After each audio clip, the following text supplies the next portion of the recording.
Zij is schroothandel Reitsma van Kootstertille net blij met de actie van zijn collega's. In principe maakt het de hele sector steken. Alle schroothandel die krijgen er een rare naam van.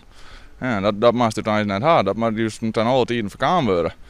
Schroothandels van vroeger uit had hij eens al wat meer namen gewoon als crimineel. Nou, dat vonden die mouw, daar mag je vanaf. Om zulks vat te komen had Reitsma speciale poortjes en meters. Ja, die poorten zijn op zich wel aardig belangrijk. Als je een vracht krijgt en daar zit wat van een gewotro en je krijgt geen meting aan.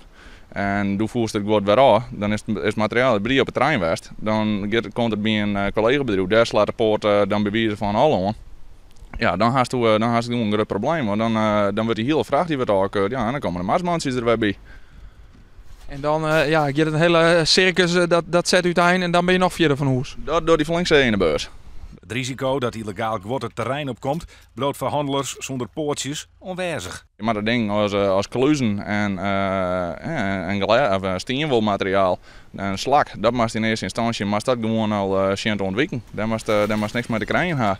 En als die ding in eerste instantie al wordt vastbest, dan is het risico heel goed beperkt.